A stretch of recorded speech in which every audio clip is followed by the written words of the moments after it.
A few months ago, I'm pretty sure many of us saw the news that you can now use your Naira cards to basically shop internationally and perform many international transactions. This is something that I know that broke the internet because I remember everyone used to always use a virtual dollar card, even I did. So let me give you some backstory with this whole virtual dollar card thing.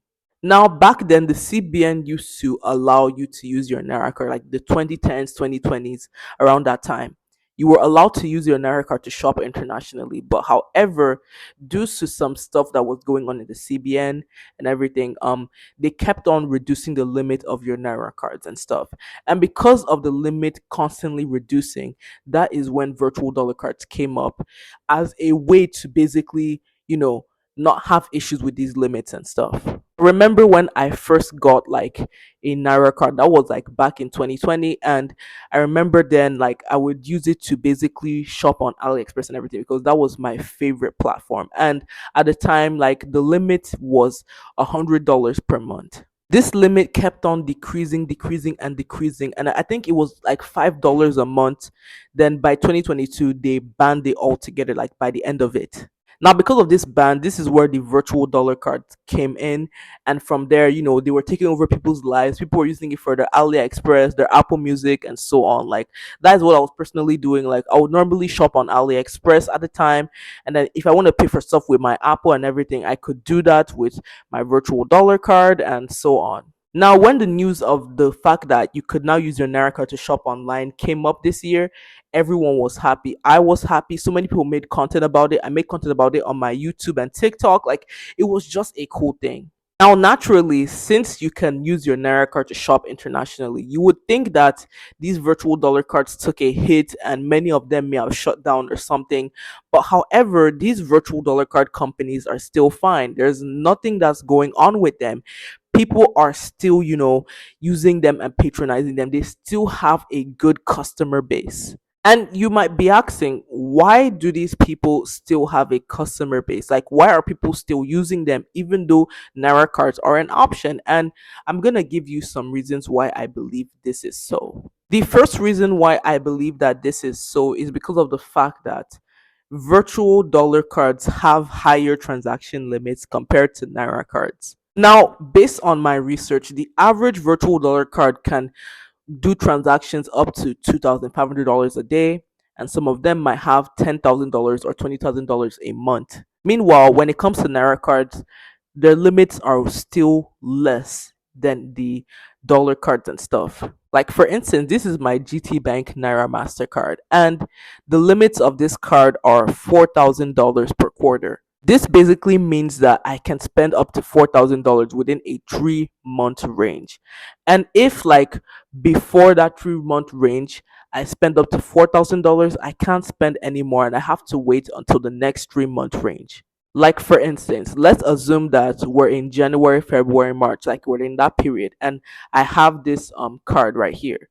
Now, let's assume that I spend $4,000 between January and February. It means that in March I won't be able to spend any more money and I have to wait till April before I can use this card again to spend anything. This is my card from A Lot by Wema. This is basically my trusty sidekick right here, and you should get this card if you can. Now, this card basically has a $500 monthly limit. So, if now that I exhaust $500 within a month, I have to basically wait till the next month before I can use this card again. And this is where the virtual dollar card companies have leverage because you can do more with a virtual dollar card compared to the Naira card in that type of aspect. Now, being realistic, I know that the average Nigerian may not spend up to $100 on their card or even up to 50 or $20 or whatnot when it comes to all the international transactions. Like, it depends on who you are and what you want to use your card to do. Like, I'm just saying. But another reason why virtual dollar cards still exist is because of the fact that your Naira cards are still limited, like, especially when it comes to what platforms they work on. For instance, not every bank offers international transactions. The only banks I know that are offering it are like Wema Bank, GT Bank, UBA. I think there are other two. I think there's this Zenith or Access. I'm not really sure about the other two, but you guys need to do research on that. But just know that not every bank is offering it, like when it comes to the commercial banks. And then if it's for the microfinance banks, that's even worse because I don't know anyone that is offering all those international transactions and stuff. Like, if I'm being very honest with you. Let me give you guys an example. Now, this is my GT Bank Naira MasterCard, right? Okay, so I had tried to use this particular card right here on my Apple account because I wanted to basically pay for some subscriptions and stuff. But however, it didn't work. When I tried to add this thing to my Apple account, it wouldn't let me. It was telling me error, like it's not compatible and stuff. I tried to give my card details to my friend to try and use it, and it still didn't work on her Apple account. But this card does work on Amazon.com, and I haven't really tested it out, but there are tech creators who have tested this thing out, and they've shown that it works and everything. Now, this means that this card is limited in different aspects because it might work on one platform, but for the other platform, it might not work. The only reliable cards that I know that will work on Apple are your A Lot by Wema card, like from Wema Bank, or a UBA card. Now, speaking of the microfinance banks, I do have a card from Kuda Bank. Now, this card just works on stuff like my Google Play and stuff. I think it should work with your Spotify and whatnot. Now, I have a Verve card from this microfinance bank called Capital Metric right here, and basically I haven't really tested this card on many online sites, but Verve cards work on stuff like Spotify, it works on Netflix and Microsoft and so on. Now, this is my Afrigo card right here, and basically for this card, it is super limited because, well, this card cannot even work on most sites. Spotify, Netflix, it doesn't work. It doesn't work on Jumia. It doesn't work on Konga. It doesn't work on Apple. It doesn't work on Android. Like, this card literally doesn't work on a lot of sites and everything.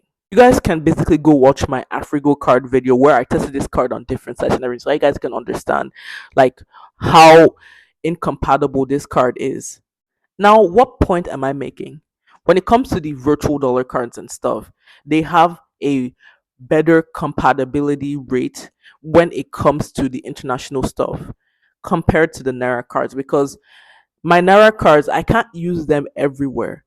I have to pick different ones for different scenarios and stuff. Do you get what I mean? Instead of having multiple cards like I do with a virtual dollar card, you do not need to have so many of them because they will work on literally almost every site. And finally, one other reason why I believe that the virtual dollar card still exists is because of trust. Now, at the time where virtual dollar cards became like rampant when the Naira cards were banned and stuff in 2022, people were going to them. People saw that they were reliable, that they could put in money and everything, and it worked. And I remember this time in a comment section I was in, someone was like, they would never get a Naira card for international transactions. That they would rather use all these virtual dollar card companies because they trust them more. To be honest, I don't really entirely blame these people for wanting to trust the virtual dollar card companies over the banks and everything because it is very possible that this whole Naira card international thing can disappear tomorrow. We don't even know. It's very possible that that can happen, even though we do not want this to happen, realistically speaking. Because if it does happen, I will start crying because I will not be able to pay for my Apple anymore. But at the end of the day, virtual dollar cards still exist, and there's nothing we can do about it. We just need to either embrace it or we don't. You can use a Naira card if you feel comfortable with that, or a virtual dollar card if you feel comfortable with that. At the end of the day, the choice is up to you, the consumer. So yeah, that is all for today's video. If you want to see more from this series, please comment below. And as always, I hope I see you guys next time. Goodbye.